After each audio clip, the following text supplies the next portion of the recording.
മഹത്വം. ഈ നല്ല ദിവസത്തിന്റെ ഈ നിമിഷത്തിൽ കുടുംബമായി കർത്താവിന്റെ സന്നിധിയിൽ സാക്ഷിയായി നിൽപ്പാൻ തന്ന ഏറെ ഭാഗ്യത്തിനായി ദൈവത്തോട് നന്ദി പറയുന്നു. ഒരു പാട്ട് പാടി നിങ്ങളുടെ സാക്ഷ്യത്തിലേക്ക് കടക്കുവാൻ തക്കോണം ദൈവകൃപയിൽ ആശ്രയിക്കും. ദൈവം എല്ലാവരെയും സമൃദ്ധിയായി അനുഗ്രഹിക്കുമാറാകട്ടെ. ആമേൻ.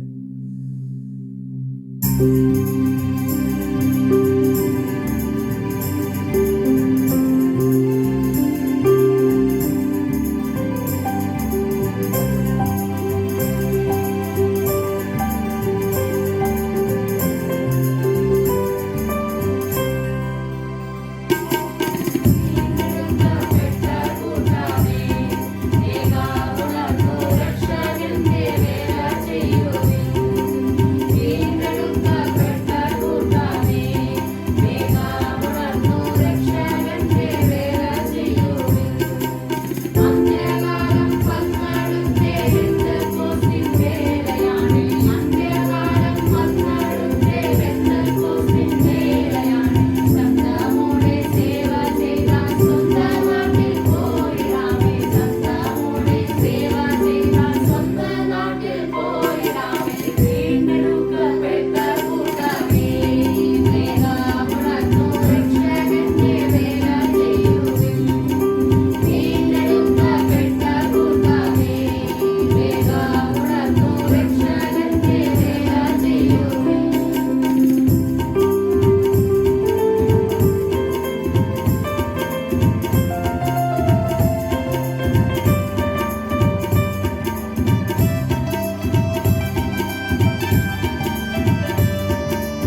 കുടുംബമായി കർത്താവിൻ്റെ സന്നിധിയിൽ സാക്ഷിയായി നിൽപ്പാൻ തന്ന നല്ല നിമിഷങ്ങൾക്ക് നന്ദി പറയുന്നു. ഈ സാക്ഷ്യത്തിലേക്ക് കടക്കുന്നു. ഞാൻ തിരുവനന്തപുരം ജില്ലയിൽ ഊരുട്ടമ്പലം എന്ന് പറയുന്ന ദേശത്ത് ഒരു സാധാരണ കുടുംബത്തിൽ ജനിച്ചു വന്ന വ്യക്തിയാണ്. എനിക്ക് ഒരു സഹോദരനും ഒരു സഹോദരിയുമുണ്ട്. ഞങ്ങൾ 3 പേരാണ്. എൻ്റെ കുട്ടിക്കാലത്ത് ദൈവത്തെ അറിയുവാൻ ഇടയായി. എൻ്റെ 5ാം സ്റ്റാൻഡേർഡിൽ പഠിക്കുന്ന ആ നാളുകളിലൊക്കെ ദൈവത്തെ അറിയാൻ ഇടയായി. എൻ്റെ മാതാവ് പിതാവുമായി ചേർന്ന് ദൈവസഭയിലൊക്കെ പോകുമായിരുന്നു. അതിനുശേഷം എൻ്റെ പിതാവിനുണ്ടായ ചെറിയൊരു തെറ്റ് നിമിത്തം ഞങ്ങൾ ദൈവസഭയിൽ പോകാത്ത അവസ്ഥയിലായി. പിതാവ് ഞങ്ങളെ വിട്ട് മാറുന്ന സാഹചര്യമായിരുന്നു. ആ നാളുകൾ പൂർണ്ണമായി മാറിയതല്ല, വല്ലപ്പോഴേക്കൊക്കെ ഞങ്ങൾ കാണാൻ വരുന്ന ഒരു അവസ്ഥയിലായിരുന്നു. അങ്ങനെ വളർന്നു വരുന്ന സാഹചര്യത്തിൽ ഹൈസ്കൂൾ വിദ്യാഭ്യാസമൊക്കെ തകർച്ചയിൽ മാതാവ് ഞങ്ങളെ വളരെ കഷ്ടതയും നാളിലൂടെ കൂടെ ഞങ്ങളെ ആ ദിവസങ്ങൾ നടന്നു പോയത്. മാതാവും ഞങ്ങൾ ഒരുമിച്ച് കടന്നുപോയത് ആഹാരമൊന്നും ഇല്ലാത്ത അവസ്ഥയിൽ പലവിധമായ പ്രതികൂലത്തിൽ പ്രയാസത്തിൽ നടുവിൽ നമുക്ക് കടന്നുപോയെങ്കിലും മാതാവ് ആ ദിവസങ്ങൾ ദൈവസേനയിൽ പോകുമായിരുന്നു, സഹോദരി പോകുമായിരുന്നു. പക്ഷേ സഹോദരങ്ങളായ ഞങ്ങൾ ആൺമക്കളായ 2 പേരും ദൈവസേനയിൽ കടന്നു പോകാതെ പിതാവിനുണ്ടായ ഈ ഒരു അനുഭവത്തെക്കുറിച്ചൊക്കെ ഭാരപ്പെട്ട് ഒക്കെ ഇരുന്ന സാഹചര്യമായിരുന്നു. അങ്ങനെ എൻ്റെ വിദ്യാഭ്യാസ കാലം കഴിയുമ്പോഴൊക്കെ ഞാനൊരു ചെറുതായ എന്തെങ്കിലുമൊക്കെ ജോലിക്ക് പോകുന്ന സാഹചര്യം ഉണ്ടായിരുന്നു. സ്കൂളിൽ പോകുന്ന സമയത്ത് ഈ റബ്ബറിൻ്റെ അതിൻ്റെ തൈ നടുവാൻ തക്കവണ്ണമുള്ള ചെറിയ കവർ പാക്കറ്റിലേക്ക് മണ്ണ് നിറയ്ക്കുന്ന ആ അനുഭവത്തിലൊക്കെ പോയി തുച്ഛമായ വരുമാനത്തിൽ കിട്ടുന്നത് കൊണ്ട് മുന്നോട്ട് പോവുകയായിരുന്നു. മാതാവും അധ്വാനിക്കാൻ പോകും. അങ്ങനെ പോയിരുന്ന കാലത്ത് എൻ്റെ ദേശത്ത് എൻ്റെ ജീവിതത്തിൽ വന്ന അറിവില്ലാത്ത കാലത്ത് വന്നു പോയ പല തെറ്റുകളും പാപങ്ങളൊക്കെ കടന്നു വരുകയായി. ചില സമയത്ത് ആഹാരമില്ലാതെ എടുക്കുവാൻ വസ്ത്രമൊക്കെ ഒരൊറ്റ ഡ്രസ്സിൽ പോയ ദിവസങ്ങളുണ്ടായിരുന്നു. സ്കൂളിൽ നിന്ന് നേരെ ഭവനത്തിൽ വന്ന് അതിനെ നനച്ചിട്ട് രാവിലെ ഉണക്കി കൊണ്ടുപോകുന്ന അവസ്ഥയിലൊക്കെ ആ നിലവാരത്തിലൊക്കെ ആയിരുന്നു. പക്ഷേ അങ്ങനെയുള്ള സാഹചര്യത്തിലായിരുന്നിട്ടും ജീവിക്കുന്ന ഒരു ദൈവത്തെ അടുത്തു പോകാൻ സാഹചര്യം ഒരുക്കിയില്ല എന്ന് വേണം പറയാം. അങ്ങനെ മുന്നോട്ടുള്ള ജീവിതരായിൽ പലവിധമായ തെറ്റുകൾ പാപങ്ങളൊക്കെ ചെയ്ത് എൻ്റെ പിതാവ് എൻ്റെ ഭവനത്തിൽ വരുമ്പോൾ എന്നെ ഉപദ്രവിക്കാൻ നോക്കുക. അതായത് എൻ്റെ ജീവിതത്തിൽ വരുന്ന തെറ്റുകൾ കുറവുകൾ കാണുമ്പോൾ അതിനെ വ്യക്തികളൊക്കെ പറയുമ്പോൾ അതിന് ഹൃദയത്തിൽ വേദന കൊണ്ട് എന്നെ ഉപദ്രവിക്കുന്ന അവസ്ഥയിലാണ്. എൻ്റെ ദേശത്തൊക്കെ വളരെ നിന്ദനായ അവസ്ഥയിൽ വിശു പറഞ്ഞാൽ കഠിനമായുള്ള മർദ്ദനമൊക്കെ ഏറ്റ നാളുകളുണ്ടായിരുന്നു. പക്ഷെ പിന്നത്തേൽ എൻ്റെ പിതാവ് അതിനേക്കാൾ എന്നെ സ്നേഹിക്കുന്നതായിട്ട് എനിക്ക് അറിയാൻ സാധിച്ചു. കുറേ ദിവസം കഴിഞ്ഞു പോയി. എനിക്ക് ദേശത്ത് എൻ്റെ ചുറ്റുപാടുള്ള വീടുകളിലൊക്കെ ഞാൻ ചെറിയ ജോലിക്ക് പോകുന്ന അവസ്ഥയാണ്. അവിടെ നിന്ന് കിട്ടുന്ന തുച്ഛമായ വരുമാനം കൊണ്ടൊക്കെ ഞങ്ങളുടെ ജീവിതങ്ങളൊക്കെ മുന്നോട്ട് കടന്നുപോയി. അങ്ങനെ ചെറിയ ചെറിയ തെറ്റുകൾ ചെയ്യാനിടയായി, ചെറിയ ചെറിയ പാപങ്ങൾ ചെയ്യാനിടയായി. എൻ്റെ ജീവിതത്തിൽ ഒരു 16-ാമത്തെ വയസ്സിൽ ജീവിതത്തിൽ ദേശത്ത് നിന്ന് ഓടിപ്പോകേണ്ട അവസ്ഥ, ഞാൻ പാർക്കുന്ന എൻ്റെ ദേശത്ത് നിന്ന് ഓടിപ്പോകേണ്ട അവസ്ഥ എൻ്റെ ജീവിതത്തിലുണ്ടായി. കൂട്ടുകാരത്ത് ഒക്കെ ചെയ്ത ഒരു പ്രവൃത്തി എൻ്റെ ജീവിതത്തെ വല്ലാതെ വേദനിപ്പിച്ച് വ്യക്തികളുടെ മുന്നിൽ അല്ലെങ്കിൽ സമൂഹത്തിന് മുന്നിൽ എനിക്ക് തല ഉയർത്തി നിൽക്കുവാൻ കഴിയാത്തൊരവസ്ഥ എൻ്റെ ജീവിതത്തിൽ കടന്നു വന്നു. അങ്ങനെ ഞാൻ 6 വർഷത്തോളം ഇവിടെ നിന്ന് മാറി നിൽക്കേണ്ട സാഹചര്യം, എൻ്റെ ദേശത്ത് നിന്ന് ഞാൻ മാറി നിൽക്കേണ്ട അവസ്ഥ എൻ്റെ ജീവിതത്തിൽ വന്നു. അങ്ങനെ ആ പോയ സമയത്ത് ആയിരുന്ന സ്ഥലത്ത് ഉള്ള വ്യത്യസ്തമായ ഇടപെടലുകൾ, കുറ്റകൃത്യങ്ങളിലൊക്കെ ഏർപ്പെടുകയും തെറ്റുകളിലൊക്കെ ഏർപ്പെടുന്ന സാഹചര്യം. പക്ഷെ അവിടെ നിന്ന് എൻ്റെ സഹോദരി വിവാഹ മുഖാന്തരമാണ് ഞാൻ വീണ്ടും ഭവനത്തിലേക്ക് വന്നു ചേർന്നത്. ആ സമയത്ത് ആയപ്പോൾ ഞാൻ നല്ല ഒരു മദ്യപാനിയുടെ അവസ്ഥയായി മാറി. വിവാഹം കഴിഞ്ഞ് വീണ്ടും എൻ്റെ ബന്ധുക്കൾ മുഖാന്തരം ഒരു കുടുംബം എന്നെ കൊണ്ടുപോയി അവരെ ഭവനത്തിൽ നിർത്തി ഒരു ഉപജീവന മാർഗമെല്ലാം പഠിപ്പിച്ച് എൻ്റെ ഈ വെൽഡിങ്ങിൻ്റെ വർക്ക് അതിൻ്റെ മുഖാന്തരം അവർക്ക് ഇടയായി. എങ്കിലും അവിടെ 1-2 വർഷത്തോളം തങ്ങി നിന്ന് ആ ജോലി പഠിച്ച് ഞാൻ വീണ്ടും എൻ്റെ ദേശത്തേക്ക് വന്ന് ഞാൻ അറിയാതെ അല്ലെങ്കിൽ ഞാൻ അർഹിക്കാത്ത ഒരു മേഖല ദൈവം തുറന്നു തന്നു. ഒരു സ്ഥാപനം തുടങ്ങുവാൻ ഇടയായി. ആ സ്ഥാപനം എൻ്റെ ജീവിതത്തിൽ വന്ന് എനിക്ക് ആദ്യം വളരെ ബുദ്ധിമുട്ടായിരുന്നു. എങ്കിലും പിന്നത്തെ അത് ഒരു സമൃദ്ധിയാൽ വരുന്ന ഇടയായി. പക്ഷെ ആ സമൃദ്ധി എൻ്റെ ജീവിതത്തിൽ വന്നപ്പോൾ ഞാൻ എൻ്റെ ദൈവത്തെ തിരിച്ചറിയാതെ പകരം വീണ്ടും ഞാൻ മദ്യപാനത്തിന് അടിമയായി പോകേണ്ട സാഹചര്യമായിരുന്നു. മദ്യപാനം എന്ന് പറഞ്ഞാൽ എനിക്ക് നിയന്ത്രിക്കുവാൻ പറ്റാത്ത അവസ്ഥയുള്ള അനുഭവം. സഹോദരങ്ങളെ, ഞാൻ പറയും, മദ്യപാനത്തിനും ലഹരിയേക്കാൾ ഏറ്റവും വലിയ ലഹരി നമ്മളെ കുടുംബം തന്നെയാണ്, നമ്മളെ തലമുറകൾ തന്നെയാണ്. അവരോടുള്ള സന്തോഷമാണ് ഏറ്റവും വലിയ ലഹരി. അവരോട് ചിലവഴിക്കുന്ന നിമിഷങ്ങളാണ് ജീവിതത്തിൽ നല്ല സന്തോഷമുള്ളത് എന്ന് എനിക്ക് ഇപ്പോൾ മനസ്സിലാക്കാൻ സാധിച്ചു. അങ്ങനെ ആരെയും അവഹിക്കാതെ ആരോഗ്യമുണ്ടല്ലോ, ജോലി ചെയ്താൽ പണം കിട്ടും, അല്ലെങ്കിൽ എന്നെ കൊണ്ടെല്ലാം കഴിയുമെന്നുള്ള ഒരു മനോഭാവമായിരുന്നു അന്ന് എൻ്റെ ജീവിതത്തിൽ. കൂടെ സഹപ്രവർത്തകരായി 7 സഹോദരങ്ങളെ കൂടെ ഉണ്ടായിരുന്നു. പക്ഷെ എല്ലാവരും ഉണ്ടായിരുന്നെങ്കിലും എല്ലാവരും സമ്പത്തുള്ളത് കൊണ്ട് മദ്യപിക്കാനും ലാവിഷായി നടക്കാൻ എല്ലാ സഹോദരങ്ങളും ഉണ്ടായിരുന്നു. സ്തോത്രം, എല്ലാവരും ഉണ്ടായിരുന്നു. പക്ഷേ പിന്നത്തേൽ എൻ്റെ ജീവിതത്തിൽ ഒരു വേദന വന്നപ്പോൾ എന്നെ കൂടെ കാണുമെന്നു, എന്നെ സഹായിക്കുമെന്നു ഇന്ന് ആരെയും കാണുവാൻ ഇടയായില്ല. അങ്ങനെ മുന്നോട്ട് പോയ സാഹചര്യത്തിൽ ഞാൻ എൻ്റെ മദ്യപാനം നിർത്തുവാൻ പറ്റാത്ത അവസ്ഥയിലായപ്പോൾ എൻ്റെ കുടുംബത്തിൽ അവരെല്ലാം ചേർന്ന് വിവാഹാലോചന തുടങ്ങി. അങ്ങനെ എൻ്റെ വിവാഹത്തിനും എനിക്ക് ഒരു സാധാരണ ഭവനത്തിൽ ഒരു വിവാഹം ആലോചിക്കുകയും അങ്ങനെ ഞാൻ കുടുംബം വന്ന ശേഷം എനിക്ക് തുണയായി തന്ന മകളെ വീട്ടിലും മദ്യപാനത്തിൻ്റെ ഒക്കെ ബുദ്ധിമുട്ട് കൊണ്ട് ഭാരപ്പെട്ട് ഞെരുങ്ങിയിരുന്ന അവസ്ഥയിൽ ആ പ്രിയ മകൾ എൻ്റെ ഭവനത്തിലേക്ക് ഞാൻ വിവാഹം കഴിച്ചു കൊണ്ടുവന്നത്.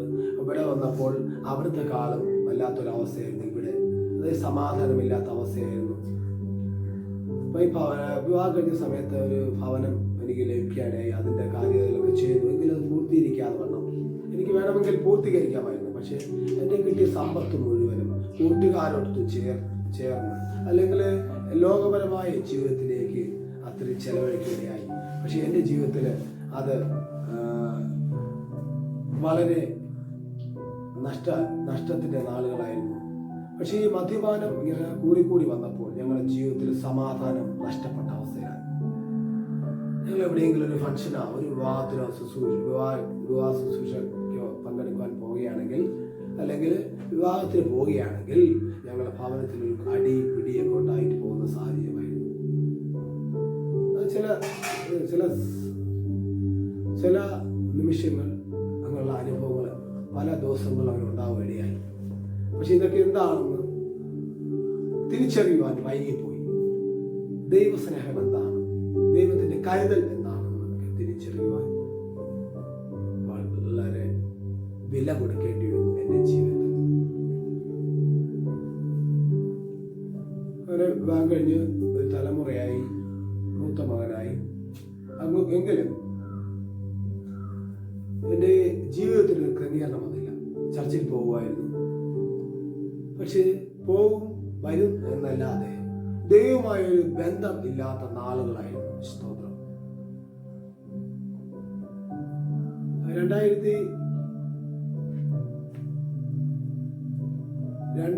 കാലഘട്ടത്തിലാണ് ചർച്ചിൽ ഞങ്ങൾ പോകാൻ ഇടയായത്. പക്ഷെ ആ ദിവസങ്ങളിലൊക്കെ രണ്ടാമതൊരു മകൻ ജനിച്ചു. നാല് പേരും ചേർന്ന് ചർച്ചിൽ പോകും. സന്തോഷകരമായിരുന്നു. പക്ഷേ ദൈവമായിട്ടൊരു അടുത്തൊരു ബന്ധമില്ലാത്ത നാളുകളായിരുന്നു. സ്തോത്രം. അങ്ങനെ എൻ്റെ മകന് 1.5 വയസ്സുള്ള ഇളയ മകന് 1.5 മാസം പ്രായമുള്ള സമയത്ത് 1.5 മാസം പ്രായമുള്ള സമയത്ത് എൻ്റെ ജീവിതത്തിൽ ഒരു അനർത്ഥം എൻ്റെ ജീവിതത്തിൽ കടന്നൊരിടയായി. എൻ്റെ ഭവനത്തിൽ നിന്ന്, അതായത് ഞാൻ പാർക്കുന്ന ദേശത്ത് നിന്ന് ഒരു 1-2 കിലോമീറ്റർ മാറി. ഞാൻ അന്ന് മദ്യപിച്ചിട്ടുണ്ടോ വെച്ചാൽ അന്ന് മദ്യപിച്ചിട്ടില്ല. പക്ഷെ ഞാൻ തലേ ദിവസമൊക്കെ നല്ല മദ്യപിച്ച അവസ്ഥയിലായിരുന്നു. എൻ്റെ ജീവിതത്തിൽ എന്താണ് സംഭവിച്ചതെന്ന് അറിയാത്തൊരു നിമിഷങ്ങളായിരുന്നു.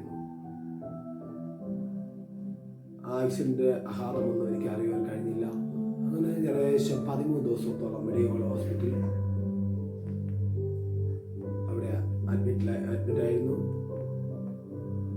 13 ദിവസവും യഥാർത്ഥമായ ഞാനും ഈ പൈശാചിക മണ്ഡലങ്ങൾ എന്ന് പറഞ്ഞിട്ട് കേട്ടിട്ടില്ല, അല്ലെങ്കിൽ സിനിമയിൽ കേട്ടിട്ടേ ഉള്ളൂ. പക്ഷേ അതുമായി ഞാനൊരു ഫൈറ്റായിരുന്നു അതിനകത്ത്. ഞാൻ ആ ഹോസ്പിറ്റലിൽ കിടക്കുമ്പോൾ എനിക്ക് വ്യക്തമായി അറിയാം, അനേക സഹോദരങ്ങൾ അടുത്ത് കിടക്കുക, പക്ഷെ അവർക്കൊന്നും ഇല്ലാത്തൊരു ഇറിറ്റേഷൻ, അവർക്കൊന്നും ഇല്ലാത്തൊരു വേദന ഒക്കെ ഞാൻ അനുഭവിക്കുകയായി. അനേക ദൈവദാസന്മാർ എനിക്ക്, എൻ്റെ സഭയിലുള്ള അനേക ദൈവദാസന്മാർ എനിക്ക് വേണ്ടി പ്രാർത്ഥിച്ചു. അതൊക്കെ എനിക്ക് അനുഗ്രഹമായിരുന്നു. ഞാൻ എൻ്റെ ജീവിതത്തിൽ എന്താണ് സംഭവിച്ചതെന്നൊന്നും അറിഞ്ഞാത്ത സാഹചര്യം, എങ്ങനെ പറ്റിയെന്നൊന്നും അറിഞ്ഞു, എങ്ങനെ സംഭവിച്ചതെന്നൊന്നും അറിഞ്ഞില്ല. പക്ഷേ ഞാൻ എൻ്റെ 2 ഓപ്പറേഷൻ ഉണ്ടായിരുന്നു. അതിൽ മെയിൻ ഓപ്പറേഷൻ എൻ്റെ വലത് ഭാഗം മൊത്തം, അതായത് ഡിസ്കിൻ്റെ താഴോട്ട് മൊത്തം താറുപേടയായി, 4 പീസായിട്ട് കാല് പൊട്ടാനിടയായി, തുടയിലൊക്കെ പൊട്ടുപേടയായി, ഡിസ്കിൻ്റെ അവിടെ വെച്ച് ഊരിപ്പോകാൻ, അങ്ങനെ വല്ലാത്തൊരു കോംപ്ലിക്കേഷൻ അവസ്ഥയിലായിരുന്നു എൻ്റെ ജീവിതം. പക്ഷെ ഞാൻ ആ ഹോസ്പിറ്റലിലായിരുന്ന നാളുകളിൽ ഞാൻ അതുവരെ എൻ്റെ ഭവനത്തിൽ ഈ വേദപുസ്തകം ഉണ്ടായിരുന്നു. പക്ഷെ എനിക്കത് തുറന്നു നോക്കുവാനോ അത് വായിക്കുവാനോ കഴിയാത്ത അവസ്ഥയിൽ എൻ്റെ ഹൃദയത്തെ കഠിനമാക്കിയ ദിവസങ്ങളായിരുന്നു. പക്ഷേ ഞാൻ ആ ഹോസ്പിറ്റൽ ആ സമയത്ത് ഞാൻ എൻ്റെ കൂടെ ഇരുന്ന എൻ്റെ സഹോദരന് പറയുകയാണ്, എനിക്ക് വേദപുസ്തകം വേണം. അവരത് കൊണ്ടുവരികയും ഞാൻ ഈ വേദപുസ്തകം, ഞാൻ വേദനയുള്ള ഭാഗത്ത് നെഞ്ചോട് ചേർത്ത് വെച്ച് ഷീറ്റൊക്കെ മറച്ച് മൂടി കിടക്കുക, ഞാൻ ഈ വേദപുസ്തകം എൻ്റെ നെഞ്ചിലോട് വെച്ചപ്പോൾ എനിക്ക് ഇല്ലാത്തൊരു തണുപ്പ് എൻ്റെ ജീവിതത്തിൽ അനുഭവിക്കുകയാണ്. വ്യക്തമായി എൻ്റെ ജീവിതത്തിൽ അത് അനുഭവിക്കുകയാണ്. ഇത് വെച്ചപ്പോൾ അതുവരെ ഇല്ലാത്തൊരു സന്തോഷം, ഒരു സമാധാനം എൻ്റെ ജീവിതത്തിൽ വരുവാനിടയായി. എൻ്റെ വേദനകളൊക്കെ മാറിപ്പോകുന്നത് എനിക്കറിയാൻ. എനിക്കിത് ഏറ്റവും വിശ്വാസമാകേണ്ട കാര്യം എന്ന് പറഞ്ഞാൽ, എൻ്റെ ഓപ്പറേഷൻ കഴിഞ്ഞൊരു വെള്ളിയാഴ്ച രാത്രി ഞാൻ കിടക്കുക, ഒരു ശ്മശാനമാണ് ഞാൻ എൻ്റെ സ്വപ്നത്തിൽ കണ്ടു. രാത്രി 2 മണി സമയമാകുമായിരിക്കും. ഞാനൊരു ശ്മശാനമാണ് സ്വപ്നം കാണുന്നത്. അതിങ്ങനെ കണ്ടു കിടക്കുമ്പോൾ ഞാൻ വല്ലാത്തൊരു അഗാധമായ കുഴിയിൽ വീണ് പോകുന്ന സാഹചര്യം അനുഭവപ്പെട്ടു. അവിടെ നിന്ന് ഒരു വ്യക്തി അറിയുന്നില്ല, അതിനെ വർണ്ണിക്കുവാൻ കഴിയില്ല, അങ്ങനെ ഒരു അവസ്ഥയിലുള്ള ഒരു ദൂതൻ എന്ന് വേണം പറയാം, അല്ലെങ്കിൽ ദൈവം എന്ന് പറയാം, എന്നെ തൂക്കിയെടുത്തോണ്ട്, അതായത് വീണ് പോയെടുത്ത് എന്നെ പൊക്കിയെടുത്തോണ്ട് വരുന്ന അനുഭവം എനിക്ക് കാണുവാനിടയായി വ്യക്തമായി. ഞാൻ അത് കണ്ടു കഴിഞ്ഞപ്പോൾ, കണ്ണ് തുറന്ന് നോക്കിയപ്പോൾ എൻ്റെ ശരീരം മൊത്തം വെള്ളത്തിൽ കുളിച്ച്, അതായത് ഞാൻ എൻ്റെ മൂടുന്ന ഷീറ്റും എൻ്റെ അകത്തുണ്ടായ വസ്ത്രങ്ങളൊക്കെ വെയർത്ത്, അതായത് വല്ലാത്തൊരു അനുഭവത്തിൽ എനിക്ക് അനുഭവിക്കാൻ ഇടയായി. സ്തോത്രം. എനിക്ക് മനസ്സിലായി, പിശാചന്റെ ജീവിതത്തെ തട്ടിക്കൊണ്ടുപോകാൻ അവൻ ആഗ്രഹിച്ചത്, പക്ഷേ എൻ്റെ ദൈവം ആദ്യം തന്നെ വീണ്ടെടുത്ത് കൊണ്ടുവന്നു. അതിന് ശേഷം 13-ാം ദിവസം ഞാൻ പോലും അറിഞ്ഞില്ല, എനിക്ക് ഇത്രയും സീരിയസ് പരിക്കുള്ള ഒരു വ്യക്തി ഭവനത്തിൽ വിടുമോ ഒന്നും എനിക്ക് അറിഞ്ഞില്ല.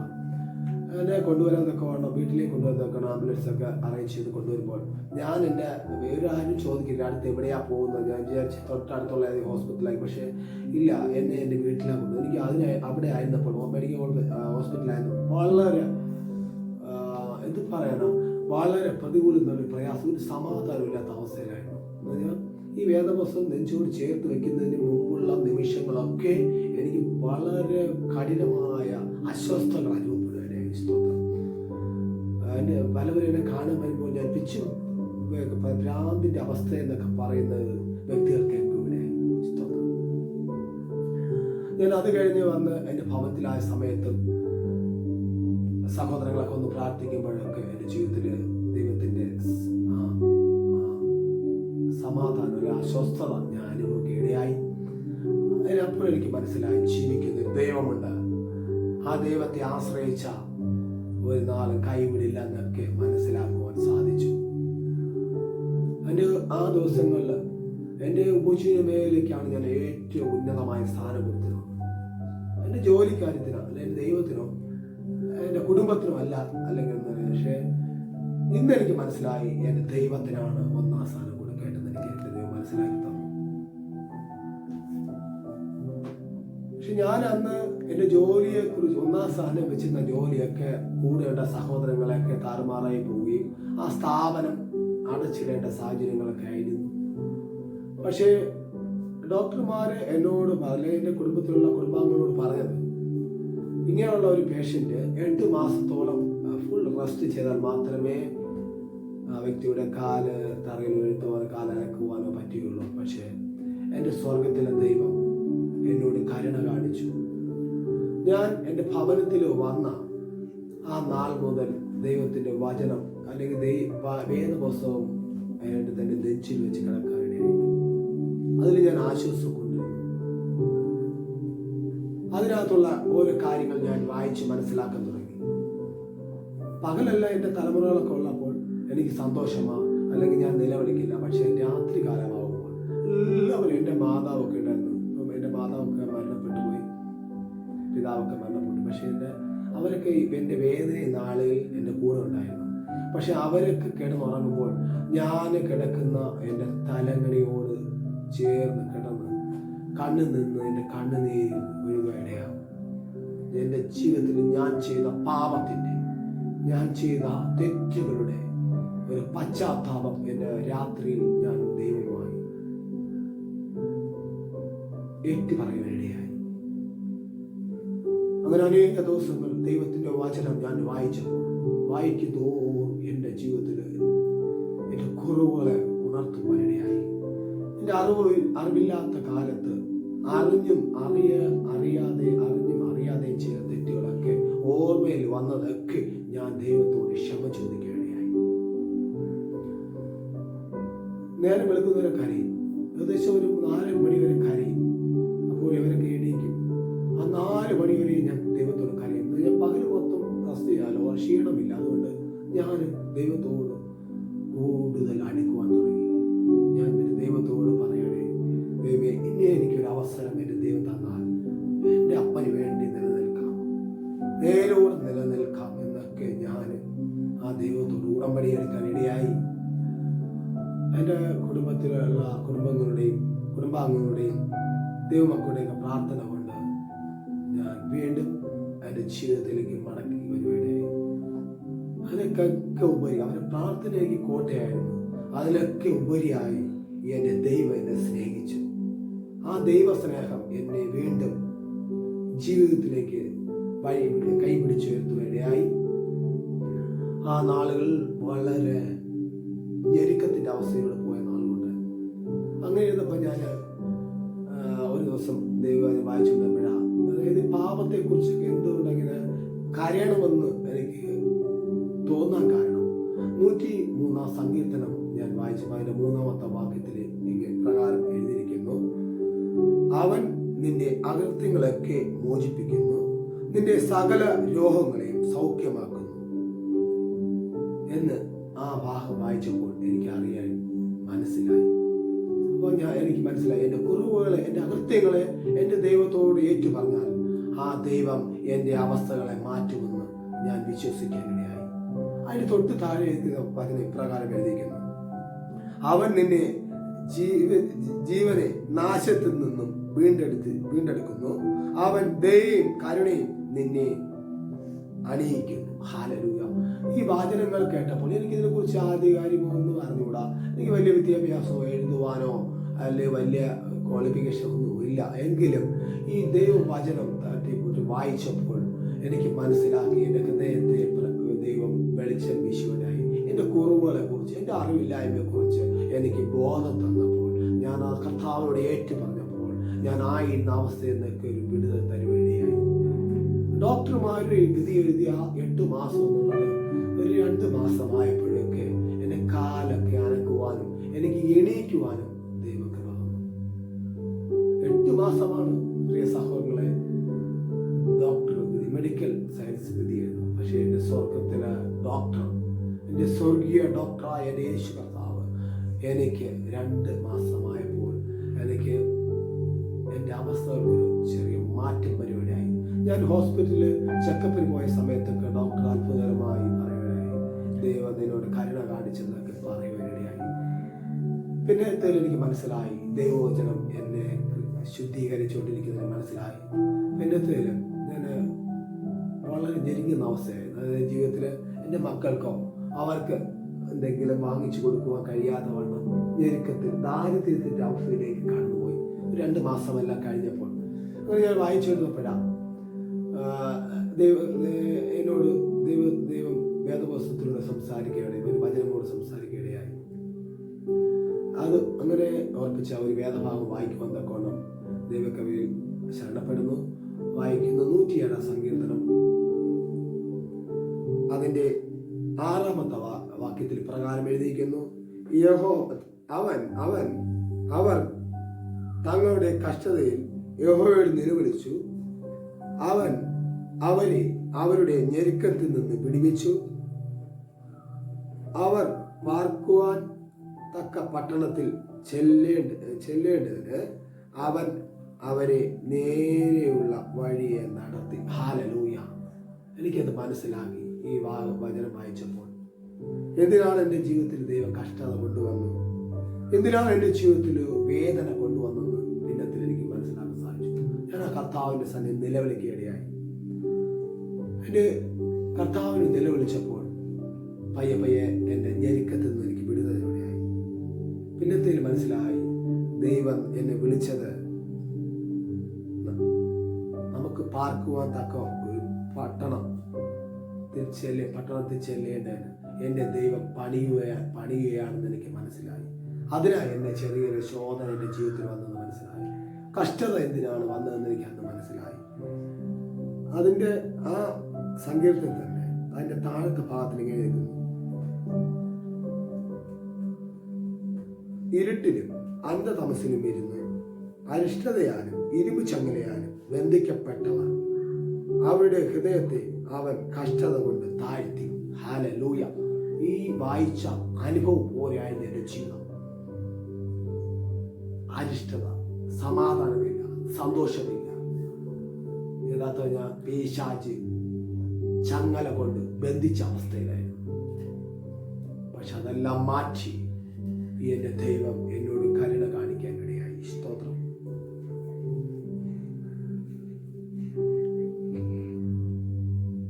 അവൻ അവരുടെ ഞെരുക്കത്തിൽ നിന്ന് അവരെ രക്ഷിച്ചു. അവൻ അവരെ ഇരുട്ടിൽ നിന്ന് അന്ധതമസിൽ നിന്ന് പുറപ്പെടുവിച്ച് അവരുടെ ബന്ധനങ്ങളെ അറുത്തു കളഞ്ഞു. ഹല്ലേലൂയ. പിന്നെയുള്ള നാളുകളിൽ എൻ്റെ ജീവിതത്തിലുള്ള ഞാൻ എൻ്റെ അറിവില്ലാത്ത കാലത്ത് സേവിച്ചതായ ആ അവസ്ഥയിൽ നിന്നൊക്കെ ഒരു വിടുതൽ തരുക, അല്ലെങ്കിൽ ആ ബന്ധനങ്ങളിൽ എൻ്റെ ദൈവം അത് അറുത്ത് കളയാനിടയായി. എന്നെ സന്തോഷത്തിൽ നാളുകളായി മാറ്റുവാനിടയായി. ഇഷ്ടം.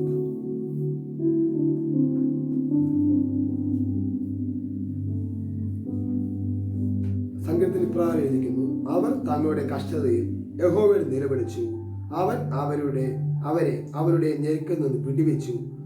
അവൻ കൊടുങ്കാറ്റിനെ ശാന്തമാക്കി, തിരമാലകളെ അടക്കി. ശാന്തത വന്നതുകൊണ്ട് അവർ സന്തോഷിച്ചു. അവർ ആഗ്രഹിച്ച തുറമുഖത്ത് അവൻ അവരെ എത്തിച്ചു. ഹല്ലേലൂയ. ഈ വചനങ്ങളൊക്കെ വായിച്ചപ്പോൾ എൻ്റെ ജീവിതത്തിൽ എന്തെന്നില്ലാത്ത സന്തോഷം, അല്ലെ എന്തെന്നില്ലാത്തൊരു ആനന്ദം ഞാൻ കൊള്ളുവാനിടയായി. എൻ്റെ കുടുംബത്തിൻ്റെ ആ ദിവസത്തെ സമാധാനവും സന്തോഷവും ഒക്കെ കണ്ടപ്പോൾ എൻ്റെ ജീവിതത്തിൽ എനിക്ക് മനസ്സിലായി, ദൈവം സ്നേഹമാണ്. ദൈവസ്നേഹമുണ്ടെങ്കിൽ നമുക്ക് ഏത് പ്രതികൂലങ്ങളെയും നേരിടുവാൻ ദൈവം നമ്മളെ സഹായിക്കും.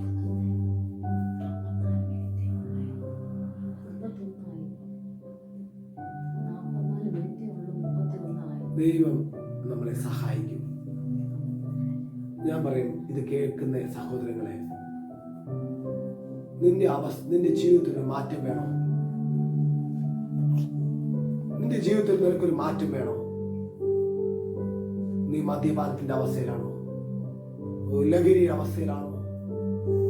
നിന്റെ കുടുംബത്തിൽ സമാധാനമില്ലേ? സന്തോഷമില്ലേ? നീ കർത്താവായ യേശുവിൽ വിശ്വസിക്കുക. എങ്കിൽ എന്റെ ദൈവം നിന്നെ രക്ഷിക്കും. കർത്താവ് പറയുന്നു, മറ്റൊരുത്തനും രക്ഷയില്ല. രക്ഷിക്കപ്പെടുവാൻ ആകാശത്തിന് കീഴിൽ ഭൂമിയുടെ മേലായ ഒരു നാമം എന്റെ യേശുവിന്റെ നാമമാണ്. ഹല്ലേലൂയ. ആ നാമത്തെ വിശ്വസിച്ചാൽ നിശ്ചയമായി എന്റെ ദൈവം നിന്നെ സഹായിക്കും. ഹല്ലേലൂയ.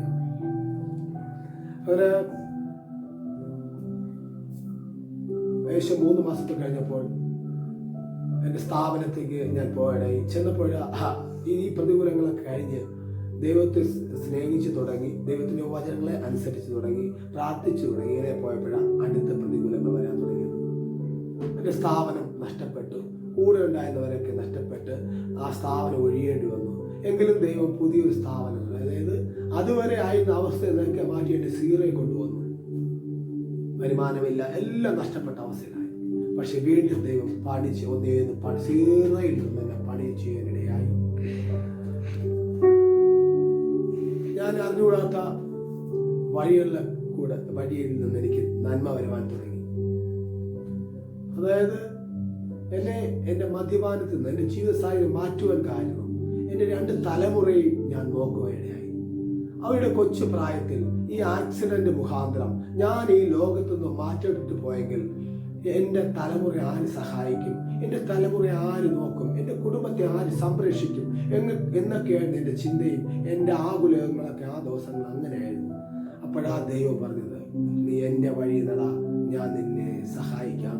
എന്ന് ദൈവം എന്നോട് സംസാരിച്ച മുഖാന്തരം ഞാൻ ദൈവത്തോട് ചേർന്ന് നടക്കുകയായി. ഞാൻ പറയും, ഏത് വ്യക്തിയെയും ശുദ്ധീകരിക്കാൻ, ഏത് വ്യക്തിയെ നന്നാക്കാൻ എൻ്റെ ദൈവത്തിൻ്റെ വചനങ്ങൾക്ക് കഴിയും. സങ്കീർത്തനങ്ങൾ 119 ഇങ്ങനെ ഇപ്രകാരം പറയുന്നു. സ്തോത്രം. നിന്റെ വചനം എൻ്റെ കാലിന് ദീപവും എൻ്റെ പാതയ്ക്ക് പ്രകാശമാകും. ഇന്നെൻ്റെ ദൈവം, ഇന്നെൻ്റെ ജീവിതത്തിൽ കർത്താവിൻ്റെ വചനങ്ങൾ എൻ്റെ കാലിന് ദീപമാണ്, എൻ്റെ പാതയ്ക്ക് പ്രകാശമാണ്. ഇരുട്ടിൻ്റെ അവസ്ഥയിലായിരുന്ന എന്നെ എൻ്റെ ദൈവം തന്നെ രക്തം നൽകി വീണ്ടെടുത്ത് വെളിച്ചത്തിലേക്ക് എന്നെ കൊണ്ടുവരികയായി. ഇന്ന് ഞാൻ അനുഭവിക്കുന്ന സന്തോഷം, സമാധാനം, സ്വസ്ഥത ഒക്കെ ദൈവത്തിൻ്റെ ഗിഫ്റ്റാണ്, ദൈവത്തിൻ്റെ ദാനമാണ്. ഞാൻ അതിനൊന്നും യോഗ്യനുള്ളവനല്ല. പക്ഷെ എൻ്റെ ദൈവം എന്നെ യോഗ്യനായി മാറ്റി. അതിനുശേഷം കർത്താവിൻ്റെ വലിയ വേലയിൽ കർത്താവ് എന്ന കഥയ്ക്കൊത്ത വണ്ണമൊക്കെ അധ്വാനിപ്പാനൊക്കെ ദൈവം സഹായിച്ചുകൊണ്ടേയിരിക്കുന്നു, എന്നെയും എൻ്റെ കുടുംബത്തെയും. ഈ ദിവസങ്ങൾ അതിയായി ആഗ്രഹിക്കുന്നു കർത്താവിന് വേണ്ടി ജീവനെ തന്ന ആ ദൈവത്തിന് വേണ്ടി എന്തെങ്കിലുമൊക്കെ ചെയ്യണമെന്ന് നേരോട് വിശ്വസ്തയോട് കർത്താവ് എന്നെ വിളിക്കൊത്തവണ്ണം വിശ്വസ്തയോടെ നിന്ന് ദൈവത്തിന് വേണ്ടി സത്യസന്ധമായി എന്തെങ്കിലുമൊക്കെ ചെയ്യണമെന്ന് ആഗ്രഹിക്കുന്നു. അതുകൊണ്ട് സഹോദരങ്ങളെ, ഇന്ന് ഈ നിമിഷം നിങ്ങൾ എന്നെ കേൾക്കുന്ന ശ്രദ്ധിക്കുന്ന സഹോദരങ്ങളെ, ഞാൻ പറയും, ശത്രു നമ്മളെ തകർക്കുവാൻ തക്കവണ്ണം അവ എന്ത് പദ്ധതി ഒതുക്കിയാലും ഞാൻ പറയും, ജീവിക്കുന്നൊരു ദൈവം നമ്മോട് കൂടെയുണ്ടെങ്കിൽ ഒരിക്കലും നമ്മൾ തകർന്നു പോവുകയില്ല. സങ്കീർത്തന പ്രകാരം പറയുന്നു, വീഴുവാൻ തക്കവണ്ണം അവൻ എന്നെ തള്ളി, എങ്കിലും നിലംപരിശാകുവാൻ സമ്മതിച്ചില്ല എൻ്റെ ദൈവം. അതേ സഹോദരങ്ങളെ, ഈ യേശു കർത്താവിനെ വിശ്വസിച്ചാൽ എൻ്റെ ദൈവം നിന്നെ ഒരിക്കലും കൈവിടുകയില്ല, നിന്നെ ഉപേക്ഷിക്കുകയില്ല.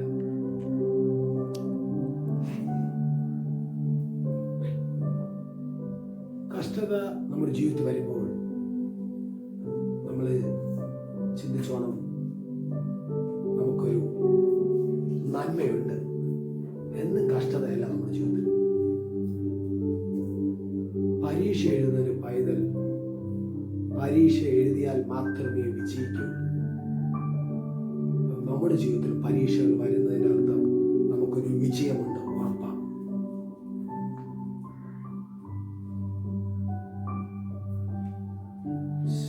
നമ്മുടെ തകർച്ച കാണാനാണ് ശത്രുവിൻ്റെ ആഗ്രഹം.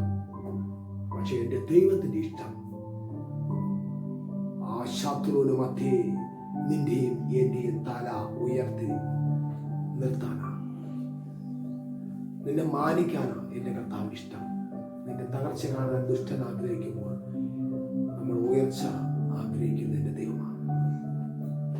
ഞാൻ ഇന്ന് ഈ നാളുകളിൽ ഇരുന്ന് കരയാറുണ്ട് രാത്രികാലങ്ങൾ. കർത്താവേ, ഞാൻ എവിടെ നിന്നാ ഇത്രത്തോളം എത്തിയത്? ഞാൻ ഏത് അവസ്ഥയിൽ നിന്നാ എൻ്റെ ദൈവം ഇതുവരെ എന്നെ കരം പിടിച്ച് നടത്തിയത് എന്നൊക്കെ ഞാൻ ഓർക്കാറുണ്ട്. എൻ്റെ കണ്ണുനീരിൻ്റെ നാളുകളിൽ, എൻ്റെ വേദനയുടെ നാളുകളിൽ എൻ്റെ ദൈവം എൻ്റെ കരം പിടിച്ചെന്ന് നടത്തി. തകർന്നു പോകേണ്ട സാഹചര്യങ്ങളിൽ ദൈവം എന്നെ കരം പിടിച്ചു. ഫലപ്രദമായ നിന്ദകൾ വന്നു, വേദനകൾ വന്നു, മുന്നോട്ട് പോകാൻ കഴിയാത്ത അവസ്ഥകൾ എൻ്റെ ജീവിതത്തിൽ വന്നു. എന്നിട്ട് ഞാൻ എൻ്റെ കർത്താവിൻ്റെ കരത്തിൽ പിടിച്ചു നിൽക്കുകയാണ്.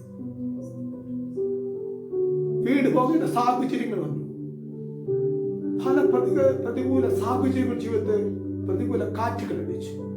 എന്നിട്ട് ഞാൻ പതറാത്ത കർത്താവിന്റെ കരത്തിൽ പിടിച്ചിരിക്കുകയാണ്.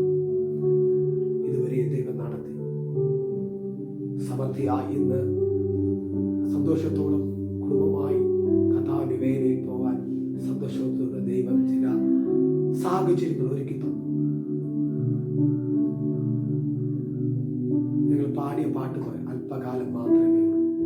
ആ കാലത്തിൽ കർത്താവിന് വേണ്ടി എന്തെങ്കിലുമൊക്കെ ചെയ്യുവാൻ ഹൃദയത്തിൽ പ്രാർത്ഥനയോടായിരിക്കുന്നു. എൻ്റെ കുടുംബത്തെ എൻ്റെ ദൈവം സ്നേഹിക്കുന്നുവെന്ന് ഇന്നെനിക്ക് മനസ്സിലാക്കാൻ സാധിച്ചു.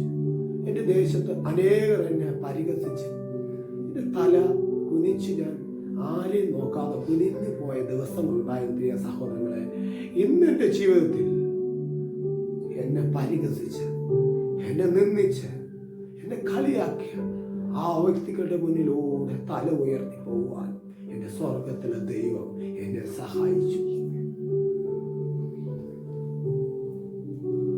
കർത്താവിൻ്റെ വേലയിൽ ഈ ദിവസങ്ങൾ അനേക സ്ഥലങ്ങൾ കർത്താവിൻ്റെ സാക്ഷ്യമായി പോവാൻ ഒക്കെ ദൈവം സഹായിക്കുന്നു. ദൈവം നമ്മൾ ഓരോരുത്തരെയും സമൃദ്ധിയായി അനുഗ്രഹിക്കട്ടെ. ഈ സാക്ഷ്യം നിങ്ങളോടൊപ്പമായി പറയുവാൻ ദൈവം എനിക്ക് കൃപ തന്നു. ഈ നാളുകൾ കർത്താവ് നമ്മുടെ ജീവിതത്തിൽ ഞാൻ പറയും നല്ലൊരു അവസരമാണ് തന്നത്. ഈ കൊറോണ കാലത്ത് ബെവറേജ് ഷോപ്പൊക്കെ അടച്ച് നമുക്ക് നമ്മുടെ ജീവിതത്തൊക്കെ നേരിടാൻ തക്കമുള്ള സാഹചര്യമൊക്കെ ദൈവം ഒരുക്കി തന്നതാണ്. എന്നെ കേൾക്കുന്ന മദ്യപിക്കുന്ന വ്യക്തികളെ, സഹോദരങ്ങളെ, നിങ്ങളുടെ ജീവിതത്തിൽ ഇന്ന് നിങ്ങൾ അനുഭവിക്കുന്ന സന്തോഷം മദ്യം ഉപയോഗിക്കാതിരുന്ന സമയത്ത്, അല്ലെങ്കിൽ തെറ്റുകളൊന്നും ചെയ്യാതിരിക്കുന്ന സമയത്ത്, അല്ലെങ്കിൽ ലഹരി ഉപയോഗിക്കുന്ന സമയത്ത് നിങ്ങളുടെ കുടുംബത്തിൽ നിങ്ങൾ ഇരുന്ന് ആ തലമുറകളുമായി സന്തോഷിക്കുന്ന ആ സന്തോഷം നിങ്ങൾ അത് ഈ നാളുകൾ തിരിച്ചറിയുക, അതിനെ ഉപേക്ഷിക്കുക. അത് ഉപേക്ഷിച്ചാൽ നിശ്ചയമായി നിങ്ങളുടെ കുടുംബത്തിൽ ദൈവം സമൃദ്ധിയുടെ നാളിൽ തന്നെയാകും, സന്തോഷത്തിന്റെ നാളിൽ തരുവാൻ സ്വർഗ്ഗം ഇടയാകും. ദൈവത്തെ വിശ്വസിക്കുക. വിശ്വസിച്ചാൽ നീ ദൈവത്തിന്റെ മഹത്വം കാണുവാൻ ഇടയാകും. ആമേൻ. ഈ നിമിഷം സാക്ഷ്യമായി നിൽപ്പാൻ ദൈവം എനിക്ക് എന്റെ ജീവിതത്തിൽ ഒരുക്കിയ നല്ല നിമിഷങ്ങൾക്കായി നന്ദി പറയുന്നു. ഒരു നിമിഷം പ്രാർത്ഥിപ്പാൻ. പരിശുദ്ധനായ നല്ല കർത്താവേ, മധുവാനായ ഞങ്ങളുടെ അപ്പച്ച, അല്പസമയം പ്രിയ സഹോദരനുമായി സാക്ഷ്യമായി പന്തി സഹായിച്ചല്ലോ കർത്താവേ. എന്റെ ജീവിതത്തിൽ വന്ന സമാധാനം, എന്റെ ജീവിതത്തിൽ വന്ന സന്തോഷം, ഈ നാളുകളിൽ അനേകർക്ക് സമാധാനമില്ലാതെ സന്തോഷമില്ലായിരിക്കുന്ന കുടുംബങ്ങൾക്ക് അടിയൻ ഈ നിമിഷം അത് നേർന്ന് പ്രാർത്ഥിക്കുക. അവരുടെ ജീവിതത്തിൽ സമാധാനം വരട്ടെ, സന്തോഷമുണ്ടാകട്ടെ. സത്യദൈവത്തെ ജീവിക്കുന്ന ദൈവമായ യേശു ക്രിസ്തുവിനെ അറിയുവാൻ മുഖാന്തരങ്ങളെ ഒരുക്കുമാറാകണമെന്ന് പ്രാർത്ഥിക്കുന്നു. ദേശത്ത് സമാധാനവും സ്വസ്ഥ